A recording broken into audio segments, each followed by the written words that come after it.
Hello there, my name is Liz and welcome to my channel. I live in the suburbs of Washington, D.C. and I have dreams of one day owning my own property where I can live a simpler, more back-to-basics lifestyle. I've always loved history and am intrigued about how those who came before us lived.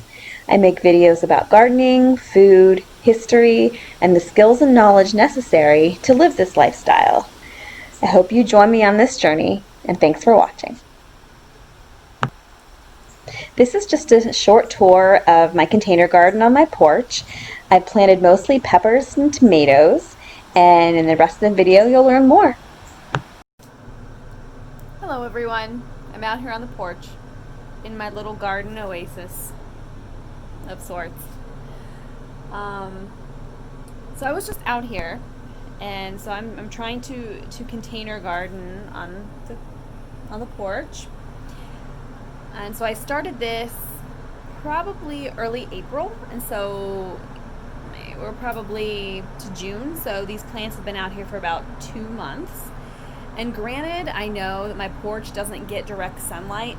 If anything, it just kind of gets sunlight over here some of the day. And so I've started putting my plants, like rotating them, putting them up on the windowsill so they can get more light. But I'm concerned that I'm not having any luck. I need to go back and look and see how long it takes for certain plants to actually produce fruit. So these are my tomatoes, and as you can see, I have 5 tomato plants altogether. And I know that they like hot sunny weather, and I actually staked them the other day because they were getting pretty big. So you can see the stakes. But I'm just concerned that they're not going to produce any fruit. Some of the peppers, like for instance, let's see down here. So you can see the little flowers on the peppers. I've seen some of these flowers before, but then they fall off. And there were flowers over here. So I'm concerned if it's a pollination thing, because I honestly haven't seen any birds or butterflies. And I have tried to plant some flowers, but obviously they aren't flowering yet, to kind of entice the pollinators to come. But I may just need to go to the store and get some plants that are already, flowers that are already in bloom. So, I mean, my herbs are doing okay. My lettuce is doing okay. So I'm actually able to pick some lettuce and eat it. I have mint that I've used. I have basil and dill that I haven't used, but I could if I wanted to. So I'm just becoming a little concerned that I'm just going to get a lot of greenery and not any kind of fruit.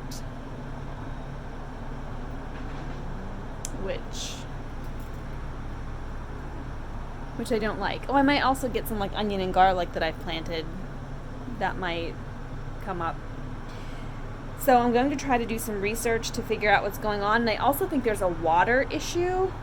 I've read about plants being in water distress because I have some plants that are turning yellow. The leaves are turning yellow, but I don't know if it's because of overwatering or underwatering. I have made sure that all of the containers have good drainage on the bottom, so I might have to revisit that. But that's going to be a real bummer if I have all this greenery and no fruits and vegetables. Not what I was planning.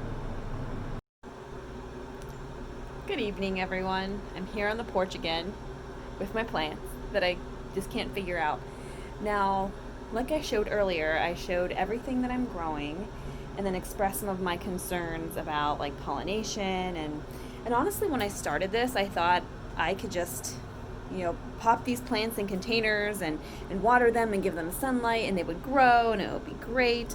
At least that's how a lot of the resources, like the videos and the articles that I found online, made it seem.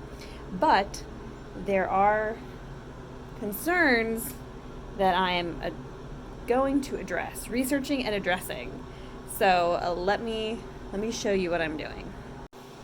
So one of the big concerns that I'm sure many beginning gardeners have is watering. So how much water is too much? How much is not enough? How do you know? So looking at some of my plants. So that's dill. It's yellowed, and granted, yes, I know I was just kind of using what I had at the time because it was like quarantine and no one was going out. So these are like kitty litter containers.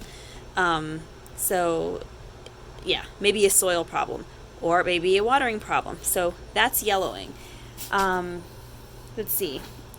This is zucchini. It's also like papery leaves, yellowing at the base. What else? Here, cabbage, yellowing leaves. These are soft. Like they're still kind of like moist. So that is that.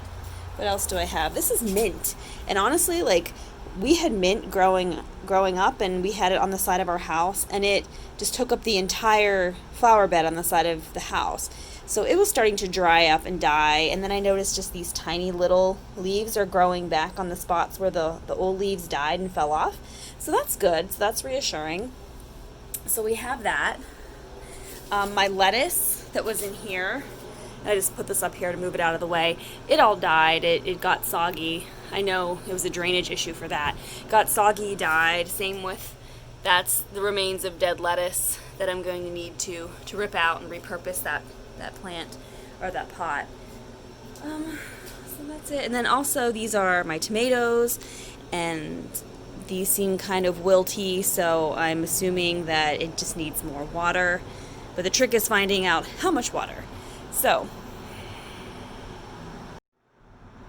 basically I'm on the hunt to figure out how to stop my leaves from yellowing. Is it too much water or too little water?